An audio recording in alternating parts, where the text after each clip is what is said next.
1, 2, 3.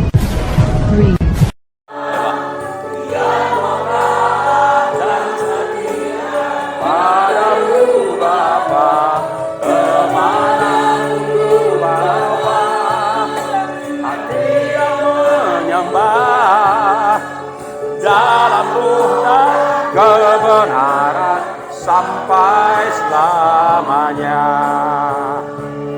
Inilah yang ku punya, hati sebagai hamba yang mau taat dan setia padamu Bapa, kemanapun ku bawa, hati yang menyembah dalam ruh dan kebenaran sampai selamanya.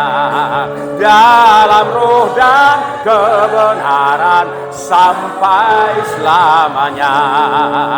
Dalam roh dan kebenaran sampai selamanya. Haleluya. Haleluya, haleluya Tuhan.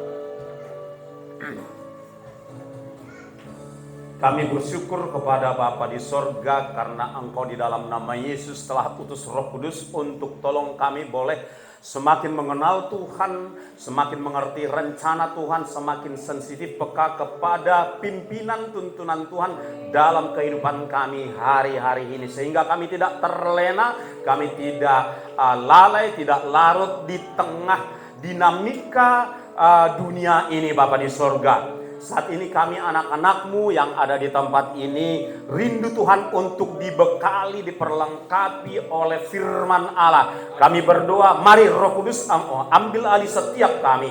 Engkau ambil alih juga hamba-Mu, biar Engkau saja yang berbicara kepada kami dan Engkau menuntun kami kepada seluruh kebenaran firman-Mu itu, sehingga kami tetap diinsafkan akan dosa, kebenaran dan penghakiman. Kami tetap diinsafkan akan mahkota kehidupan kami yang sudah tersedia bagi kami. Haleluya. Kami diinsafkan apa yang mesti kami lakukan hari-hari ini di tengah situasi menjelang semakin dekatnya penjemputan Tuhan Yesus bagi gerejanya. Haleluya.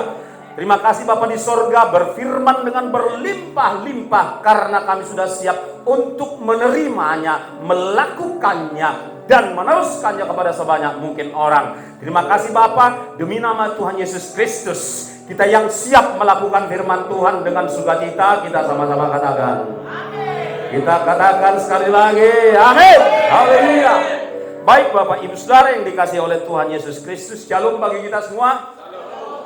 Ya, merupakan sukacita tersendiri bagi kita, hak istimewa kalau kita bisa senantiasa kapan saja masuk dalam hadirat Tuhan, menikmati persekutuan dengan Tuhan. Karena ada banyak orang di luar sana rindu menikmati seperti yang kita nikmati, tapi karena mereka belum dapat akses itu, belum dapat jalan itu, mereka tidak pernah berjumpa dengan pribadi Sang Bapa. Tetapi saudara dan saya, anak-anaknya diberi hak istimewa, privilege untuk bisa menikmati persekutuan yang indah, yang manis dengan Bapa di surga melalui hadiratnya. Yang setuju katakan amin.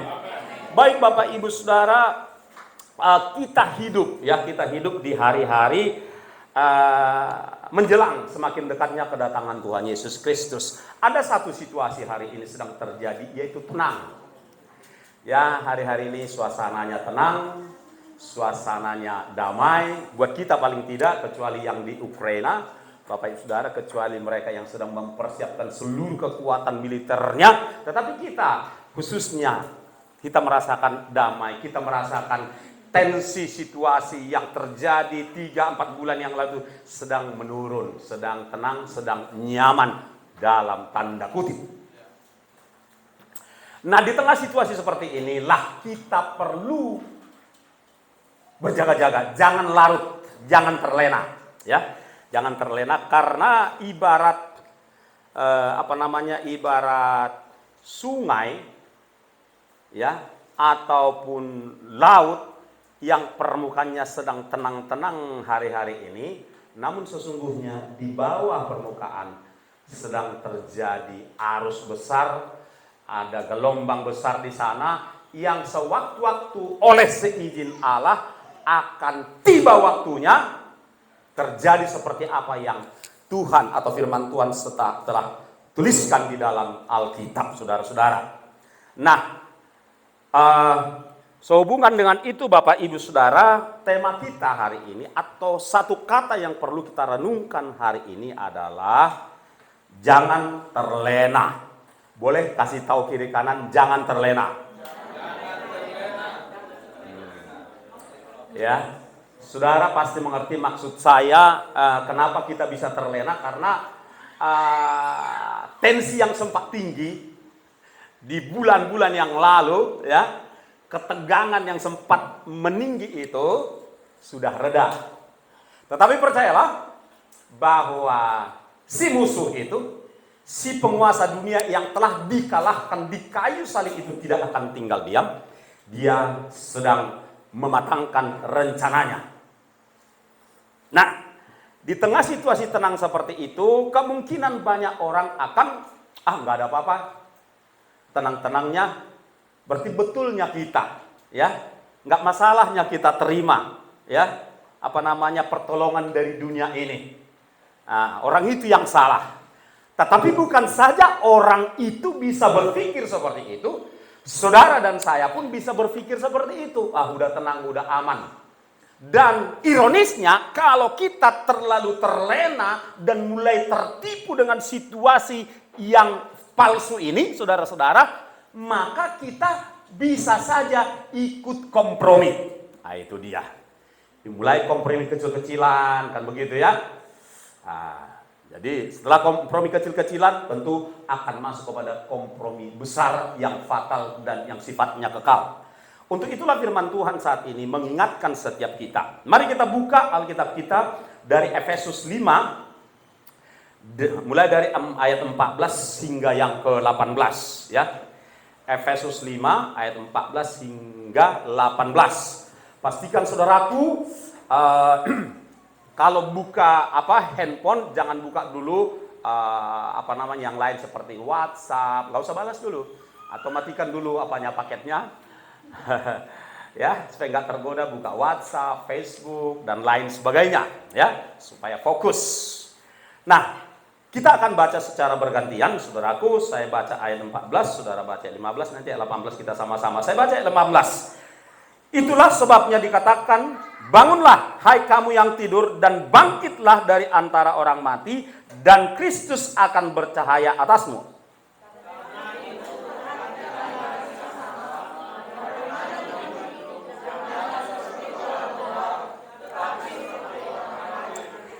Dan pergunakanlah waktu yang ada karena hari-hari ini adalah jahat.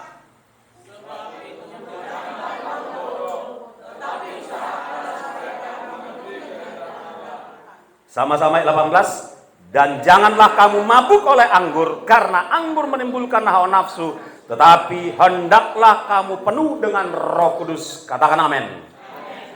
Saudaraku yang dikasihi oleh Tuhan Yesus Kristus, dikatakan di dalam ayat 14, janganlah, itulah sebabnya dikatakan, bangunlah hai kamu yang tidur. Jadi kalau saya perhatikan, ketika saya mempelajari, merenungkan bagian ini, saudara-saudara, ini ditujukan kepada saudara dan saya. Bukan ditujukan kepada orang mati, tetapi kepada orang Kristen yang tidur. Tidur dalam hal ini bukanlah tidur jasmani, tetapi tidur rohani. Tidak aktif rohnya, kehidupan rohaninya, imannya tidak aktif. Itu maksudnya di sini. Kalau kita bayangkan, orang yang tidur itu seperti apa? Ya, orang yang tidur itu, Bapak Ibu, saudara yang dikasihi oleh Tuhan Yesus Kristus, biasanya larut dengan mimpi-mimpi, kan begitu ya? Kalau dia sedang bermimpi. Lalu orang yang tidur, yang sedang tidur itu tidak tahu apa yang sedang terjadi di sekitarnya, apalagi dia sampai mendengkur. Oh, itu dalam betul dia punya tidur itu. kualitas tidurnya itu bagus sekali kalau sampai dia ngorok, saudara-saudara.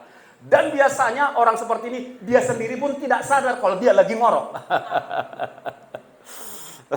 Tapi saya pernah mengalami, saking kencangnya ngorok saya, dibangunkan ngorok saya itu saya.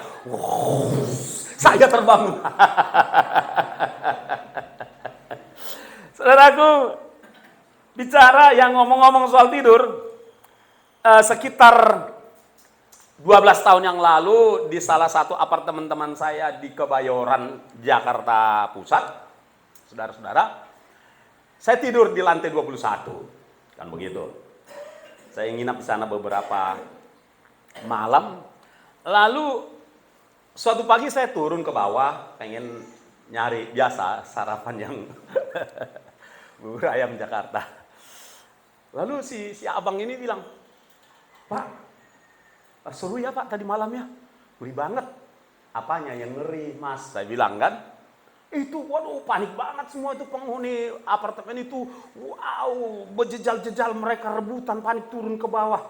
"Ada apa emangnya?" Saya bilang gitu. "Loh, masa Mas nggak tahu? Bukannya Mas nginap tidur di situ, tinggal di situ?" "Iya, saya nggak tahu sama sekali." "Ada apa?" "Tadi malam tuh ada gempa kenceng," katanya. Jadi heboh semua, turun semua panik.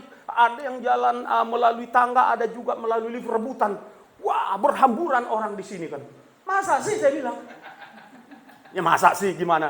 Saya nggak tahu." Saudara-saudara, rupanya ketika saya enak-enak tidur itu, terjadi gempa Jakarta digoyang gempa. Tapi saya karena sedang menikmati tidur, saya tidur aja gitu saudara-saudara. Andai kata itu hari naas, maka saudara bisa bayangkan seperti apa nasib saya. Kemungkinan sekali saya tidak kenal dengan bapak-bapak dan ibu-ibu sekalian yang ada di sini. Itu kondisi orang tidur. Saudaraku yang dikasihi oleh Tuhan Yesus Kristus, dalam kehidupan rohani kita pun kita bisa seperti itu. Terlena sehingga tidak berjaga-jaga. Gempa datang pun saudara-saudara, orang-orang yang terlena tidur rohaninya, dia nggak tahu. Bahkan hari-hari ini gempa sungguhan terjadi di mana-mana pun, itu dianggapnya bunga-bunga tidur. Anggap sepele, nggak peduli saudara-saudara. Ya, nggak peduli. Itulah sebabnya firman Tuhan mengingatkan setiap kita pagi hari ini. Firman Tuhan mengingatkan kita semua supaya kita bangun dari tidur rohani kita. Bagaimana cara melatihnya? Saya kira saudara setuju dengan saya bahwa melatihnya itu dengan melatih jangan terlalu pulas tidur jasmani, tidur yang biasa kita lakukan. Dan juga jangan terlalu banyak tidurnya. Harus cukup, tapi jangan kurang juga. Artinya tidur ya tidur aja gitu, nggak peduli. Lah kalau istri saya udah ngorok nih ceritanya, ya nggak usah protes, memang ngorok. Ya, itu kan berarti tidurnya bagus. Tapi begitu si laki, dia bangun cepat. Kami punya anjing kami kan ada jantan, ada betina, mereka kawin, ada anaknya, namanya si laki. Ngegemesin, tahu nggak saudara? Begitu dia jerit, dia langsung bangun.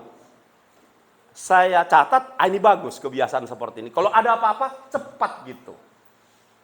Demikian juga dalam kehidupan rohani kita hari-hari ini, saudaraku. Kalau ada yang terjadi, kita perlu peka, perlu sensitif. Apa ini? Kan begitu ya. Kenapa, misalnya cuaca. Kenapa cuaca hari-hari ini nggak stabil? Kan begitu ya. Ada apa ini? Kenapa orang hari-hari ini kok gampang emosi? Ada apa ini? Gampang sensi, gampang curiga, gampang sakit hati. Ada apa ini? kenapa hari-hari ini kok baru minggu lalu rasanya kita ibadah, ini ternyata udah 2 minggu. Pernah nggak Bapak Ibu Saudara rasakan, baru hari Minggu kok udah hari Minggu? Kan begitu kan? Kok cepat? Tapi kita cek jam kita tetap seperti itu. Saya dapat satu video di YouTube bahwa memang terjadi percepatan perputaran apa ini? Rotasi, terjadi percepatan di as dan juga mungkin di orbitnya. Pasti itu serentak sinkron kan begitu saudara-saudara. Sehingga kemungkinan saya nggak bisa jelaskan tentunya secara ilmiah kenapa dia juga sinkron dengan perputaran jam. Nanti videonya saya bagikan di grup kita. Jadi ternyata memang perputaran tuh terjadi percepatan. Tapi jawabannya sangat simpel bagi saya. Kalau seizin Tuhan dan karena memang seizin Tuhan segala sesuatu terjadi, ya terjadi saja, termasuk sinkronnya dia dengan perputaran jam buatan manusia. Bisa saja. Kan begitu karena segala sesuatunya tanpa kecuali ada di dalam kedaulatan Allah kita. Kan begitu. Apapun itu, whatever. Kan semua ada di bawah kedaulatan. Jadi kalau itu memang seizin Tuhan yang terjadi seperti itu. Kan begitu. Lalu kaitannya dengan apa? Dengan hari-hari ini kok bisa seperti itu? Ya, kaitannya bahwa kita memang Tuhan izinkan itu terjadi supaya kita mulai bangun dari tidur kita, mulai mengamati apa yang terjadi di sekitar kita atau apa yang terjadi di dunia ini, ya lewat pertolongan alat ya yang ada sekarang kita bisa juga mengamati apa saja yang terjadi di dunia ini. Untuk kita mulai menganalisisnya serta mencocokkannya dengan Alkitab. Ya, nubuat di dalam Alkitab, bukan cocologi, memang cocok. Memang banyak hal yang cocok yang terjadi di alam nyata, cocok dengan Alkitab yang tertulis, saudara-saudara. Yang setuju katakan amin. Jadi oleh sebab itu Bapak Ibu Saudara, mari kita jangan terlena, mari kita bangun dari tidur kita. Amin, saudaraku. Haleluya. Kasih tahu kiri kanan, jangan kebanyakan tidur, bilang. Tapi kasih tahu juga, jangan sampai kurang tidur. Kayak Pak Jogi. Saya sering kurang tidur, ngedit. Ngaku dosa. Lalu kata berikutnya Bapak Ibu Saudara, dan bangkitlah dari antara orang mati. Orang mati di sini bukan mati jasmani, tetapi orang mati rohani, saudara-saudara. Ya, orang mati rohani. Tidak dapat dipungkiri, saudaraku, bahwa di sekitar kita bahkan di seluruh dunia ini ada banyak orang mati secara rohani karena sejumlah sebab dan alasan. Yang pertama, karena memang rohnya belum dihidupkan karena belum lahir baru meskipun dia Kristen. Di luar Kristen tentu saja rohnya belum hidup, ya, belum hidup secara pengertian firman Tuhan karena memang belum percaya Sang Pemberi hidup. Yang setuju katakan amin. Jadi tentu saja banyak orang mati di sekitar kita. Termasuk orang-orang yang rajin ke gereja. Selama dia belum lahir baru, selama dia belum menjadi ciptaan baru, dia termasuk orang-orang yang mati. Bahkan orang-orang yang sudah lahir baru pun, saudaraku, bisa juga menjadi orang mati. Ya, kalau dia kebanyakan tidur, dia tidak aktifkan rohnya, dia tidak aktifkan imannya, dia tidak mengaktifkan kerohaniannya, dia tidak bertumbuh dalam segala hal ke arah Kristus yang adalah kepala, ya He is dying. Dia sekarat dan mati, saudara-saudara. Itulah sebabnya untuk mereaksi keadaan sekarang, saudara dan saya harus waspada untuk senantiasa menghidupkan roh kita, memastikan bahwa kita itu bertumbuh dalam segala hal ke arah Kristus Sang Kepala. Amin, saudaraku. Nggak cukup hanya datang ke gereja, duduk di gereja 2 jam, lalu cukup, lalu 168 jam di luar itu dalam seminggu, saudara-saudara, tinggal menikmati diri sendiri, nggak bisa. Itu akan berpotensi kepada tidur, dan kalau kebanyakan tidur akan berpotensi kepada dying, sekarat menuju kematian. Nah, itulah sebabnya hari ini kita diingatkan, bangkitlah dari antara orang mati. Kita perlu bangkit, saudara-saudara, dari antara orang mati.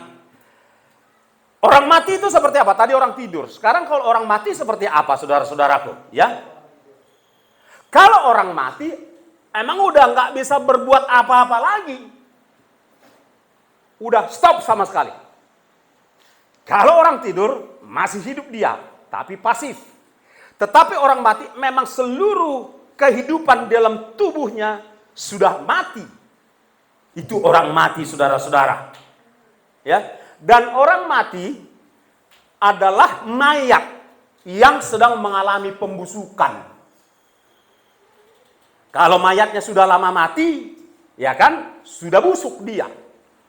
Jadi di sekitar kita pun ada banyak orang-orang yang sedang mengalami pembusukan secara rohani dan menuju kepada kematian yang sesungguhnya.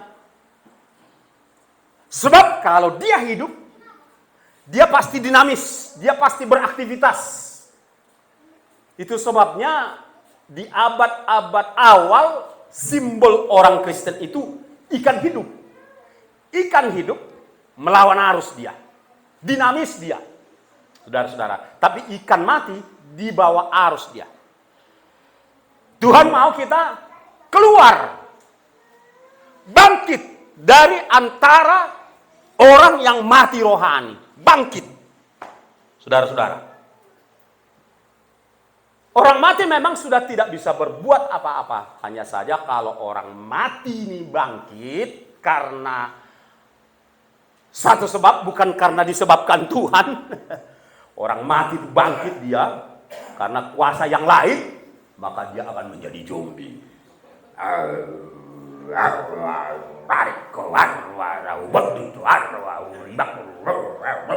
Gitu, saudara-saudara. Itu zombie, saudara-saudara. Ada banyak orang sekitar kita seperti zombie.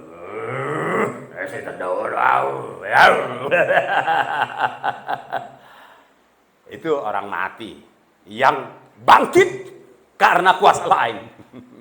Tapi kalau orang mati, ya kan, bangkit karena kuasa Yesus, dia beroleh hidup yang kekal. Haleluya. Saudaraku, kita akan lihat seterusnya, ya. Kita lihat oh ya, bicara soal orang mati nih. Sekitar tahun 91 saya diopname di Rumah Sakit Cikini, Jakarta. Sekitar sekitar jam 11 lewat, ya, pagi menjelang siang. Saya terbangun karena perut sudah lapar. Saya lihat ke kiri. Orang yang di sebelah saya sudah dibungkus kain kafan. Abang, dango lo modom sejajar do mayat. Gak mau ku tidur sejajar mayat. Ku putar badanku. Tadinya kepala di sini, sekarang kepala di sana. Gak mau ku kena ke kakinya ini. Jadi bangun saya. Dia udah gak tahu apa-apa, saudara-saudara. Ya, kita lihat berikutnya, saudara-saudara. Ayat yang masih di ayat yang ke